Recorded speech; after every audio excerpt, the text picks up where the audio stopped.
what we've found in an aesthetics brand is paramount. It really is important because people are making visually led instant decisions, and you're an aesthetic practitioner. They're going to judge you aesthetically, and they don't even think about it. They just see it, and it's just an emotion.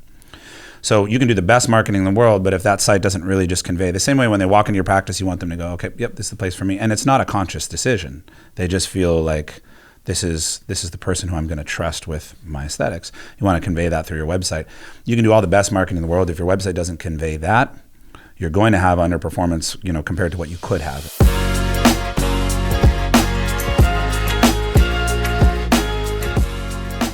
Welcome back to the Technology of Beauty, where I have a chance to interview the movers and shakers in the beauty business, in the world of aesthetics. And it's no exception today. Today we have Adam and Max from Influx Marketing. They're the gentlemen who are responsible for my websites, my internet marketing, my social media, and producing this show. So let's get to know them better. Adam, welcome. Max, welcome. Thanks for having us, Dr. Stevens. It's my pleasure to have you. So this is going to be fun.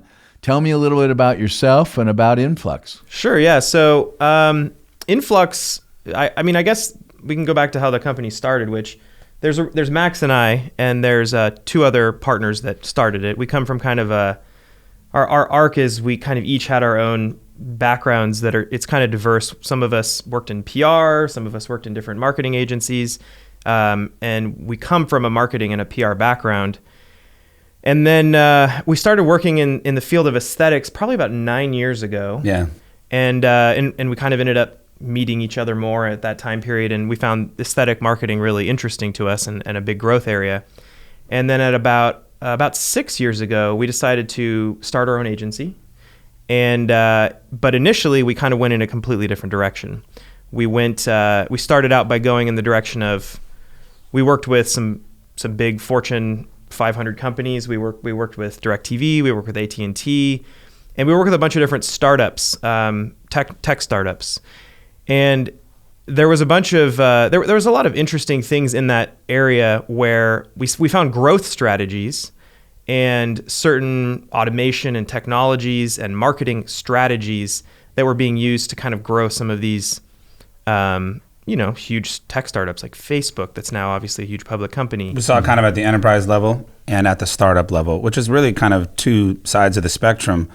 But we saw tactics that were being utilized there or were developing there, and were not really being exported out to small business or particularly to private practice.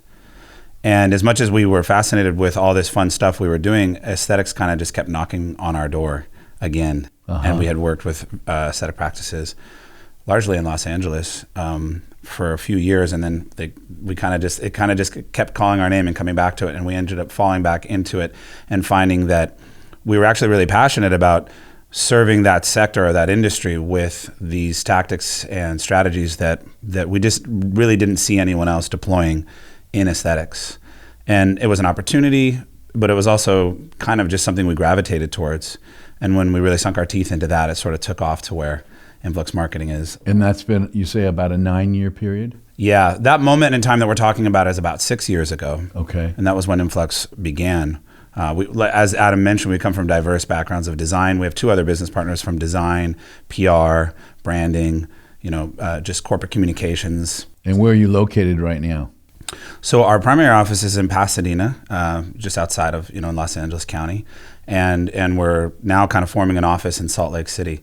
And Adam is based out of Park City, and he was traveling back and forth prior to COVID here every single week, and now he's spending all his time there. But we've got a team that's forming up really around the country. It's been an interesting thing with COVID. So there's been great talent that we haven't really known how to, is there a way that we can leverage talent around the country? How do we do that? How do we do work from home? How do we do remote work? And COVID has answered those questions. And it's taught us a lot of things we that were uncertain, that, this can work and that can work. So now we have people all over, but we're kind of really congregating around Pasadena and Salt Lake City at the moment. Okay. How many clients do you have at this point? We have a couple hundred clients. And They're in different medical areas, medical specialties and so forth, but mostly in aesthetics. And are they all over the country? They are, yeah. They're all over the North America. We have a handful outside. Obviously aesthetics is a growing field outside of the Australia, and there's Cayman Islands. We have some. Yeah, we have a few peppered around, but yeah, it's largely North America. Yeah, Canada. And I've seen you guys on the Aesthetic Society programs. You're on Breast and Body. Yeah. And you've got one coming up, and you're at Vegas Cosmetic. And so tell me a little bit about that. What are you doing at these programs, these meetings? Even the cyber meetings or the Zoom meetings. What's going on with that? It's been kind of cool. I could speak to this because that's something that I usually direct, and it's been kind of cool to try to be a kind of little bit of an early mover to what may or may not be a lasting trend. I'm getting different kind of, using my barometer to sense kind of how people are feeling. Are they getting a little fatigued with these remote conferences? I think at the very beginning it was novel, and a lot of people were jumping on in their, pajama bottoms and business top and enjoying getting to stay at home with their kids, but get to still check in with their peers and listen to some meetings. And I think that's faded a little. And there's fatigue with just how many meetings there are, how many places vying for your attention online. Yep. And you didn't ask me where you think I think it's going to go, but I will tell you, I think that there'll probably be a hybrid model, but I think that the desire to come back to actually socialize and network is too strong. It's just too embedded in the human, in our instinct. Mm-hmm. But it's still nonetheless fun to watch these technology platforms. We've done several different conferences, and there's different platforms that they're utilizing to figure out the right way to do this online. And much like a new social media platform, they're new. They are not super evolved yet. There's ways to exploit or leverage, the fact that others it's not completely glutted. So we're just kind of testing it out. And, and we're also happy to support this industry in a period of change and be a part of that. And, the same is true with the Aesthetic Society. Well, certainly as past president of the Aesthetic Society, I'd be remiss if I didn't thank you guys for your generous support of the society. We certainly appreciate it. I know you've held some conferences or Q&A sessions, and we appreciate that. So what's hot in terms of digital marketing right now? I know we've gone through so many phases. What's the hottest thing going with we can start with websites. Let's start with websites and then move on. Yeah, sure. So, I guess I'll say, first of all, COVID, when it first hit, talking about what's hot right now. Yeah. I think Max and I kind of looked at ourselves in March and April of this year, and we were kind of like, we don't know where this is going. Yeah. We don't know what's going to happen. And I think like anyone, we didn't know if we were going to be in business in a few weeks. Mm-hmm. Yeah. We were going. And your clients, the plastic surgeons, they didn't know. Exactly. We were shut down. Yep. No patients, no revenue. Exactly. Yeah, and at that moment we had to, I know this isn't really what you asked, but I think we just had to pivot, and we knew whether we were in business or not, we just needed to help our clients through this. So that was what we shifted towards, and whatever that meant. It obviously meant messaging. First thing it meant was clearly messaging to patients what was going on for them. And even that seems simple. It was quite a scramble for everyone to kind of figure out how to do that and where to go. And we quickly met with our team and figured out what we were going to be doing to deploy across all of our clients, that it could be easily, rapidly done for all of them, but at the same time customized and bespoke to each of them, and kind of figured it out. And we thought, regardless of what happens, let's take care of our clients. And that was our first focus. And that ended up being really the right move. And it's just what we would do. It's the right thing to do. Whether we're going to make it through this or not, let's just, for as long as we can, let's just help everyone stay afloat. Did you keep all your clients? We kept every single client and every single employee. That's my next question. Oh, so yeah, you kept sorry, all I your preempted employees. you. That's all right. So all your clients and all your employees. Good for you. Yeah. You didn't furlough anybody? We did not. We No did pay not. cuts, no furloughs. We actually found that, after that initial, we called every single one of our clients. We helped, like he was saying, every part of the country kind of had its own, each state, everyone had their own unique circumstance. And we Sure. tailored the approach for each one of them, depending on whether they had complete shutdown, partial shutdown, no shutdown, whatever the circumstance was. And then by about June or July, maybe until even August, it was crazy because most of our clients at that point had come back online with doing surgeries, and many of them saw huge. I mean, there was a huge backlog of service in non-surgical, and then on the surgical side, there was kind of this interesting confluence of events that happened where people, I think, where surgically some of the practices in different parts of in different parts of the country had their biggest months ever in their entire history as a practice. After 20 years, they had their biggest surgical month. I mean, some went on record saying this was like, by the numbers, we looked at the books, this is our best month in history. Yeah, we June, talked about that July. with them of why exactly that happened. There's varying reasons, but I think just the circumstance of people working from home, maybe not spending as much driving and commuting every day, or whatever the circumstance was, and then also having their spouse or their counterpart at home with them. They'd been thinking about getting a surgery or a mommy makeover or whatever for a couple of years. They were like, now's the perfect opportunity to do it, so they were able to get in and do it. Anyway, so after it was kind of an interesting point to us to see that kind of our original hypothesis is that the area of aesthetic surgery and even non-surgical, just the idea of improving one's appearance is an enduring field, and it's only going to grow. And it's what brought us back to the aesthetic space is the potential growth in the area and kind of our passion to help surgeons in that area or med spas in that area that want to grow and expand, and then just seeing the potential growth and its endurance despite some crazy odds. Yeah, I think COVID just so many things were thrown at us that we couldn't have expected. So many interesting outcomes, silver linings, but it confirmed beyond a shadow of a doubt the fundamental demand that this sector that is within the sector, and how robust and just the underlying health of aesthetics and the consumer demand for it. I kind of look at COVID as the great confirmer of so many things. That's how I look at it. I listened to this cool podcast with the founder and CEO of Spotify. I'm sorry, of Shopify, apologies, and he talks about how it pushed 2020 into 2030. And I think that's an interesting way of looking at it. We've had Zoom for how long? And we've tried to get our clients to do Zoom meetings every single, we'd like to see you, if not more than once a month, at least once a month, we sit down, we go over your marketing on Zoom. Most of the time they didn't have a webcam, they didn't know, they'd fumble around for 20 minutes, we'd just get on a phone call and we'd ditch Zoom. That was what it used to be. So just anecdotally, I think one good example of moving technology from 2020 to 2030 is look how fast we all became professionals at something. The tech has been there, but we pushed ourselves. The adoption rate was sped up tremendously. And then on top of it, just trends that were going either one way up or going down were confirmed. That's kind of how I look at it. It just sort of confirmed these things. And in aesthetics, it really just confirmed that this business is here to stay. And that the pursuit of youth and beauty is intrinsic within all of us. Absolutely. Remember during the Depression, they said that if a woman had $2, she spent one on a loaf of bread and the other one on a thing of lipstick. That's one of Adam's favorite lines, for sure. That is one of my favorites, and it's very true. I mean, there was just a person I was talking to yesterday who was my Uber driver. He came from a war-torn country, and he explained how even in the sad circumstances of that country, there was still even worse circumstances than the Great Depression, where there's loss of life and terrible things. And he even explained in that circumstance, there was still in a basic urge, and people would set aside certain money and still do aesthetic procedures right now. So it was very interesting to just see that quality of human life is there, and it's only going to continue to expand even despite all odds. Yep.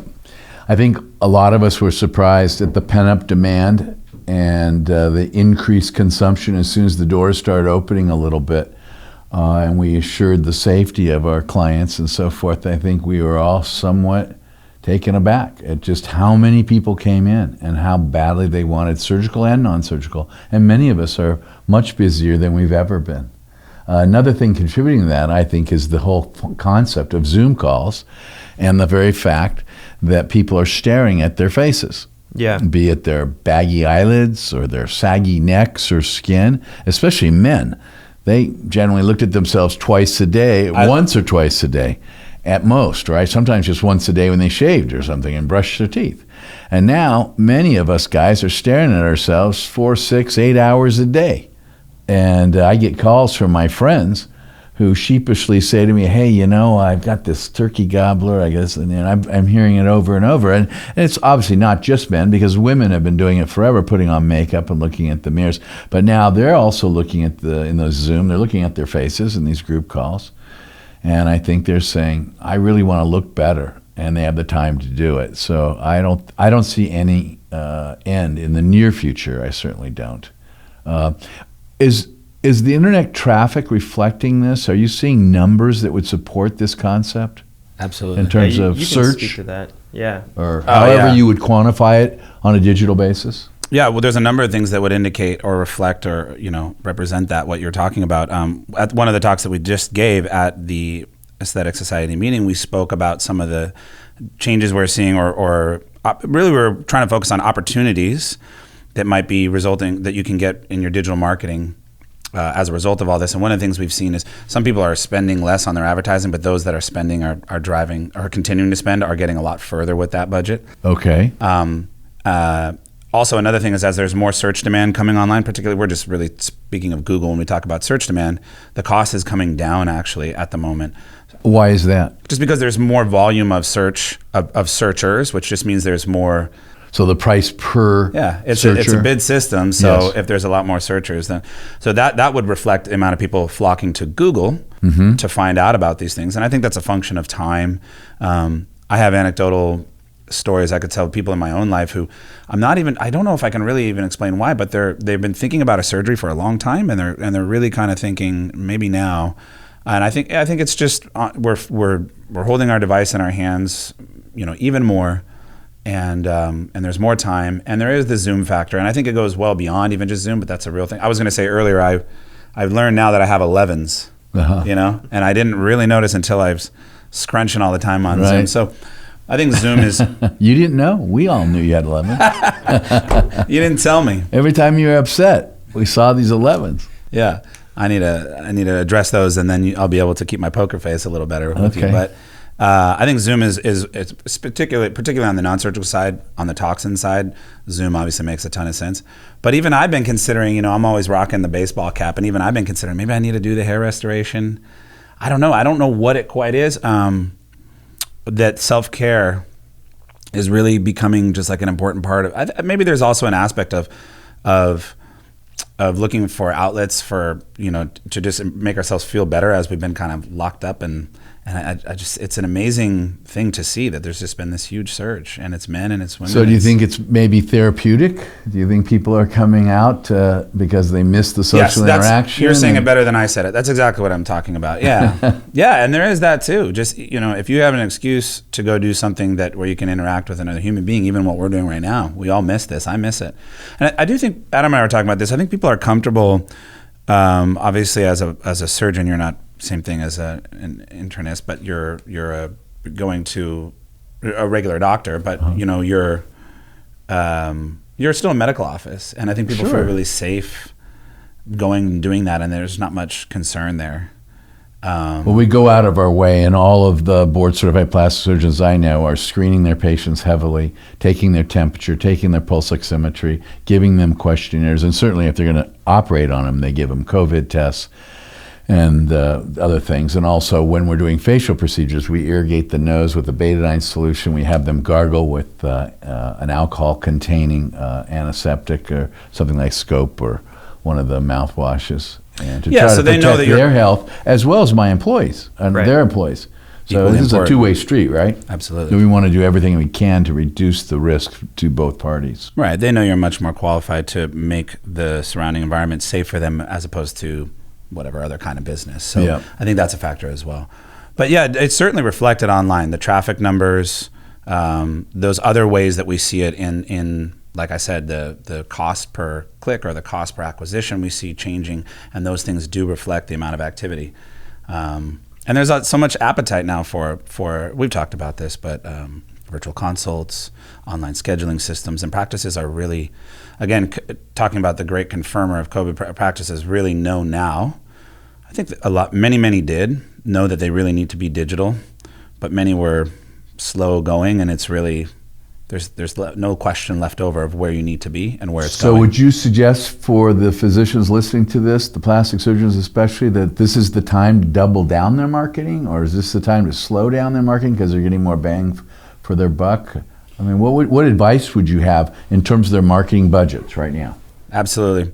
Sorry, I'm hogging all the time here, Adam, but I'm going to say a couple things about that. So we would view marketing much like investment, in that it's a personal decision to some degree, and it has to be designed around your means, your goals and your time horizons, right? So it's really similar investment. What am I trying to do with this money over what period of time? Let's think that through. I could never give anyone blanket advice and say, yes, double down. It would be, people have to make personal decisions.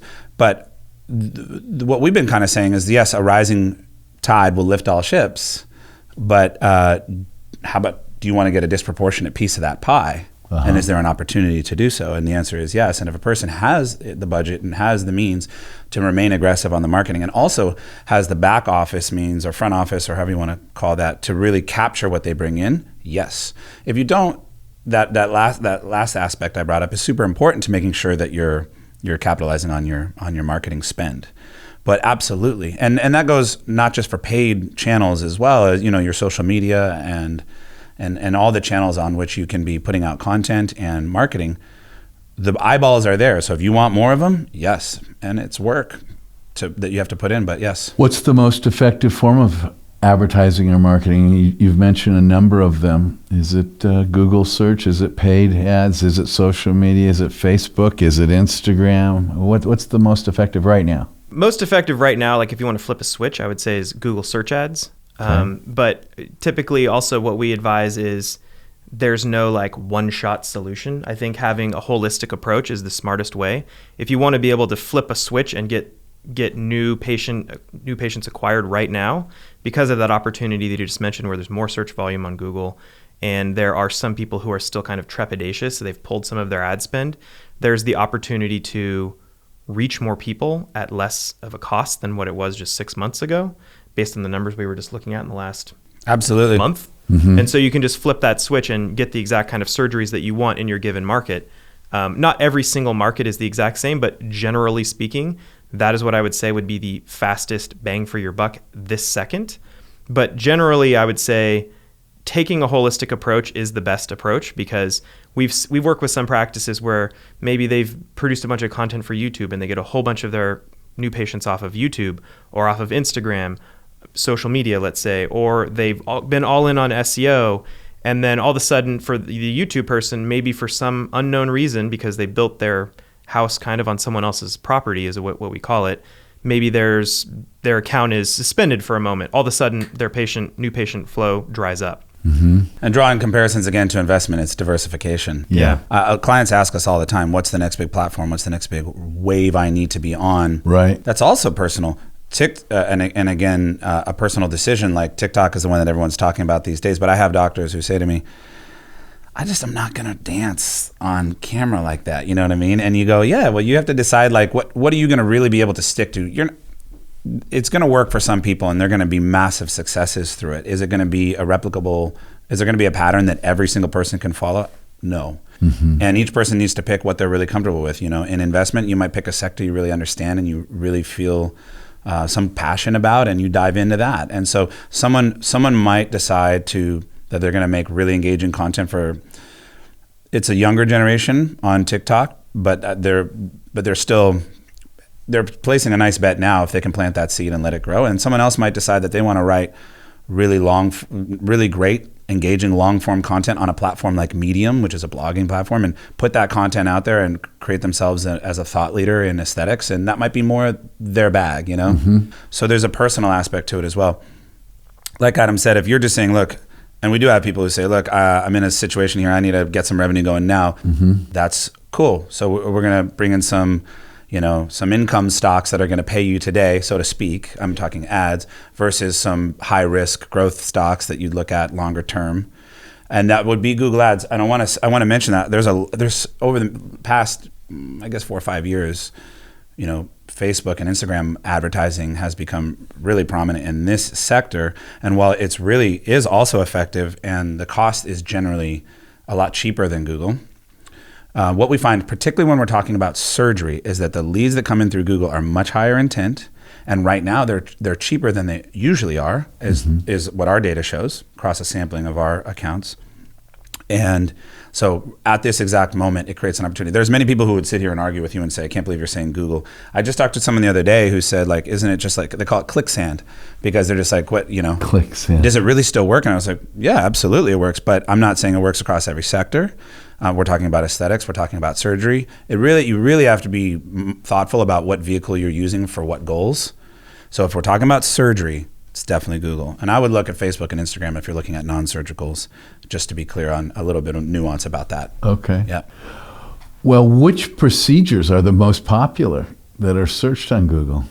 So this is really interesting. In the talk that we just gave at the Aesthetic Society meeting, we gave a presentation, and it's on our YouTube, where we just pulled up a bunch of Google trend graphs over the last 5 years. Okay. Some over the last 16 years. Yeah, just to see the trends. And it was really interesting to see some of the ones that were really trending right now. I don't know if you want to comment on some of the I ones think, you've been- you'll probably remember some of them better than me, but I know, I think rhinoplasty Yeah, rhino was one of highest the that ones it's that was- been in the last 16 years or something like that.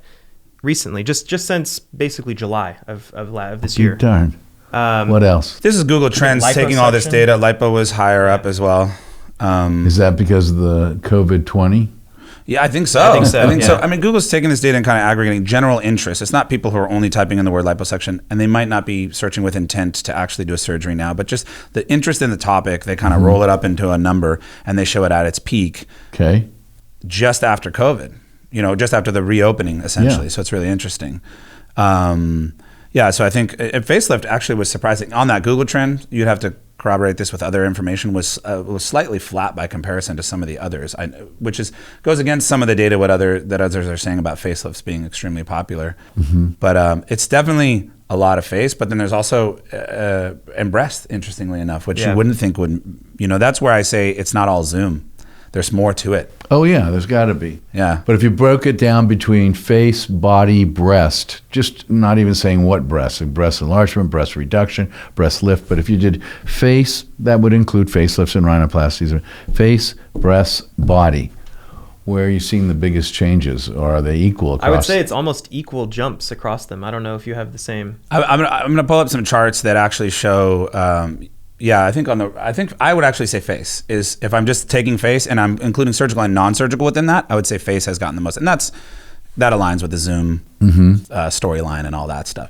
But they've all jumped relatively equal. But I would say Face a bit more. Face is the highest. I feel like, yeah. Interesting. Yeah, very much so.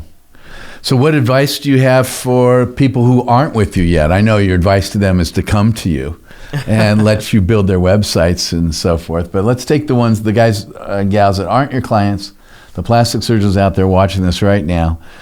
They know by now that you're my guys and you're running my stuff, and you've had me on your podcast. Thank you very much. Thank you. In fact, why don't you let everybody know about your podcast? Why don't you tell our viewers and listeners about your podcast? Absolutely, yeah. So we have our own podcast, and we have some more, a lot more content will be coming out on that soon. It's called Next Level Practices. Okay. We really are. It'll largely be centered around aesthetics. We will sometimes have other specialties on. So I think there's value in hearing from other disciplines and kind of what they're seeing and doing. But it's largely centered around aesthetics, and it's largely centered around the marketing of aesthetics, and that might be internal marketing as well as digital external marketing, but just kind of how do you grow a practice from a marketer's perspective. And yeah, you can find it on Spotify, Apple Podcasts, YouTube, and SoundCloud. Fantastic. Check that out. Yeah, and thank you very much for coming on. You were on our first episode. Yes, I loved it. I use that all the time when people want to get to know me. I send your podcast when you interviewed me. Recently we've all been exposed to QR codes more than ever. We go to restaurants and rarely do we even get a menu anymore that someone hands us. Generally, we shine our phone at the QR code, right? Yep. I mean, you guys have done that. And I can say from my point of view, I've seen QR codes for years, never used them. And now hardly a day goes by that I don't use them.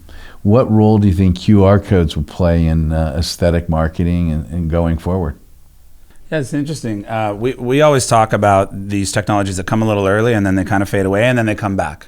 Okay. What would be an example of that? Perfect example of that, I bet you know what I'm going to say, is, it looks like you don't know what I'm going to say, is web chat. We talk about that all the time. Oh, yeah, that's a good one. That's a good example. Go on that. Yeah, web chat is an example of that, and then we'll go back to QR codes. But that's fine. Web chat kind of became a thing, I don't know, probably more than 10 years ago. Yeah. Where it was almost kind of like, ugh, web chat. Like, I don't want to get into that. Like, it was kind of obtrusive. You would start...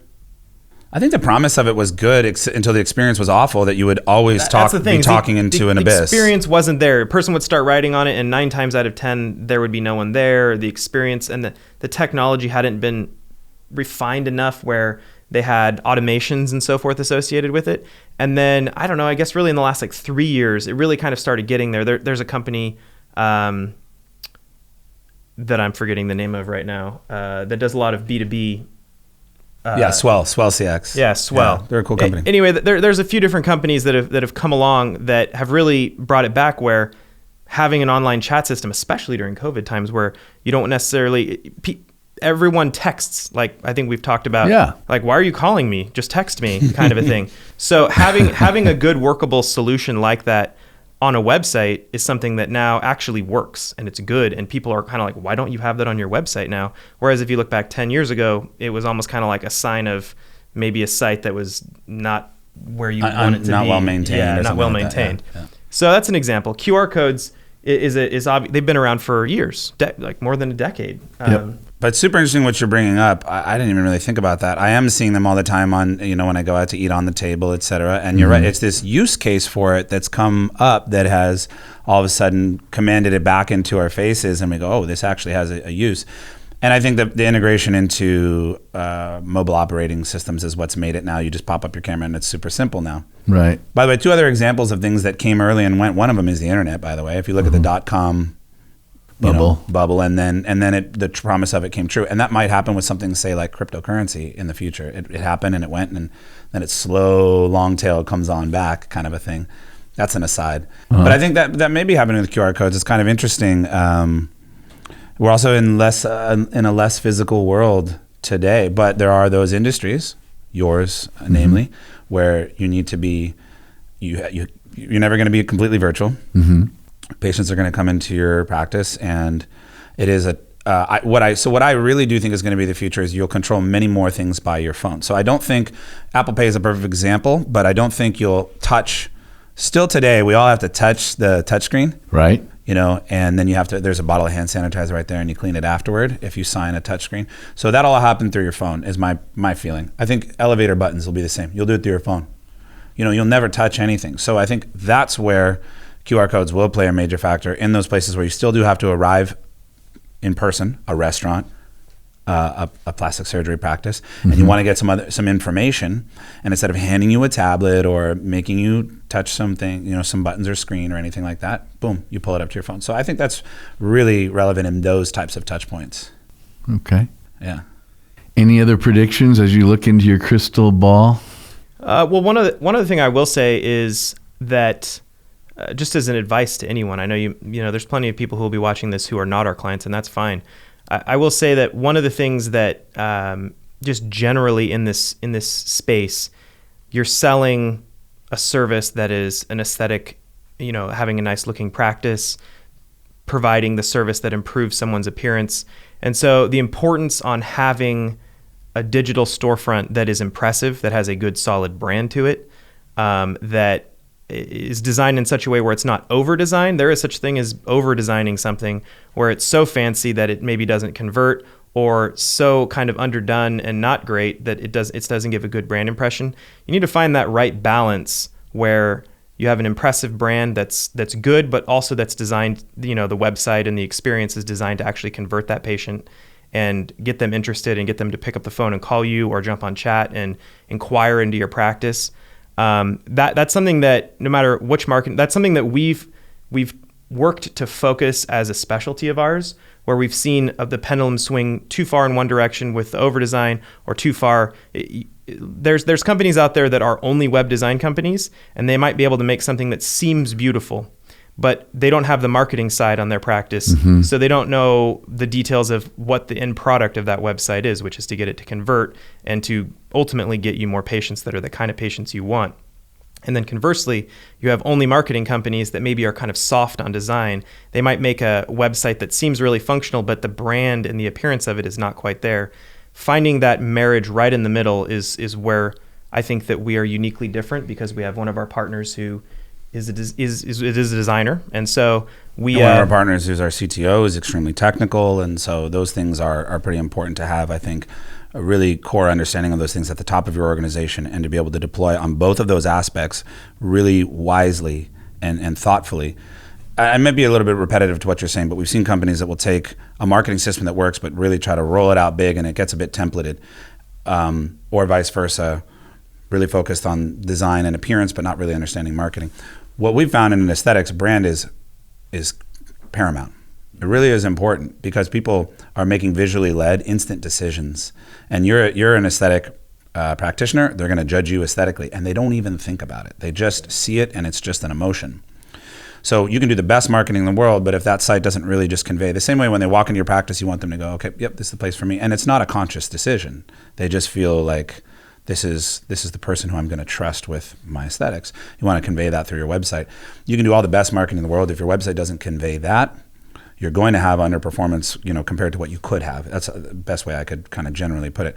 But then again, yeah, making sure that you find the balance to where the site's not so beautiful and so designed that you're losing track of what the goal of the site is in the first place. So it's just an interesting aspect of something that we try to ride the line on. And as we've seen other companies come into the space, and that's just a part of our ethos and our philosophy that we're trying to really bring to each client. Yeah, I would say that's advice that I would give to anyone, whether they are with us or looking in the space, just to make sure that they find that sort of a resource that can provide that for them. Mm-hmm. And then the only other thing that I would say that I see in the crystal ball is some of our learnings from the growth, the startup work that we did, the e-commerce work that we've done.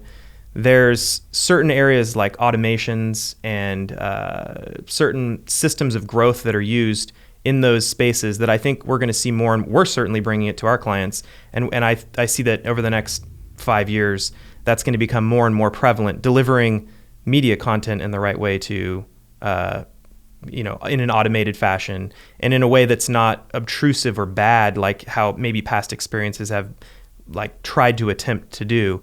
I think that certain levels of AI are going to be involved, and I think that there's certain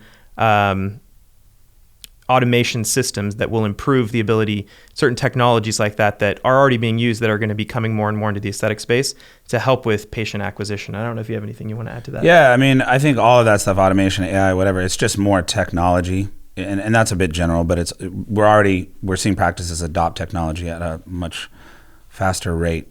It's hard to actually, and we know it really firsthand, it's hard to jam it down their throats sometimes. Mm-hmm. And they might even be eager and say, oh, well, this system sounds cool and that one sounds cool. They're siloed systems, and they're not really integrated well, or they kind of say they integrate, but they don't. And it ends up being a headache for a practice manager or for a surgeon who's marketing minded and wants to do all this stuff. So I think we're going to start to see a lot of that, actually, the promise of what's been there really start to happen, and the ability for all these systems to talk to each other in this space. I think there's been a big part of what's slowed that down has been trepidation around interpretation of HIPAA. And I think nowadays people are kind of just realizing like we need to think a little bit. We're just moving forward. Mm-hmm. Not to say that anyone's violating HIPAA, but I think practices, I know just even 5-6 years ago, didn't adopt certain CRMs and certain things because of the HIPAA aspect of it if it wasn't brought to them by a specific medical EHR company that they could feel they really trusted. So I think that the innovation there is actually, it's late. It's happening in other sectors, and it's going to happen here heavy. And then we're going to get connected health, which we already have, wearables and watches and all these things that are pulling our health data into the cloud. Yep. I don't know what that's going to mean marketing wise, because there's a lot of, obviously that's a hot button issue around privacy, but I still think that's going to change the way that medicine that occurs, that healthcare occurs, and ultimately it will change the way marketing occurs, even if that if it's something like where the patient has the ability to overlay their data on something. Even if we don't get to see it, it'll create new experiences where even if they can use that data, I'm getting off into another tangent there because I can unpack my thoughts about that, but I just think we'll see all kinds of crazy changes. I also think, sorry, you opened Pandora's box with this question. That's all right. We all want to hear it. I have a lot of thoughts about it. We're seeing the innovation in non-surgical. I don't need to tell you, that's why we're on the show, the technology of beauty. Right. We're seeing the promise, of many years past really start to come to fruition now. And I think it's only the beginning. But as a result, from a marketing perspective, what I think about is the need to educate patients as all these new technologies come out. And I think that it's going to it might take a few years, but patients are going to begin to get an understanding of the different tiers of providers as it becomes more consumerized, if you will. Mm-hmm. We've talked about this. There's Yeah. the retail version. There's the patient who prefers to go to an actual medical facility. And then there may be more accreditation and certification around these different tiers within the non-surgical world to help consumers make better decisions. And I think from a marketing and technology standpoint, platforms are going to have to be a little more responsible about helping people find the right providers. I don't yet know how that's going to come. There's nothing like at this exact moment that's just my prediction. I think they're going to have to really not just show you the guy down the street who may not have the guy or gal down the street who may or may not have the right certifications or the right level of training. And so I think that's going to be an interesting thing to see, because it's really as all this innovation happens, as a marketer, education becomes really important. When we market a product that industry is really backing versus one that industry or that company hasn't, the difference is palpable in terms of the conversion rates and how much consumers understand it. Mm-hmm. So I just think education and marketing is going to the need for that is going to be large with all the innovation that's happening. So that's kind of another rant. Okay. Yeah. Sounds good. Well, thank you very much for being here and for helping me with my podcast and for being a guest, both guests on my podcast. And I hope everybody goes to your podcast. What's the name of it again? It's Next Level Practices. Next Level Practices. So I want to thank all of you for joining us once again at the Technology of Beauty. Be sure to join in every other Tuesday. And at that time, we'll be introducing to you the movers and shakers of the beauty business, just like Adam and Max right here from Influx. Take care.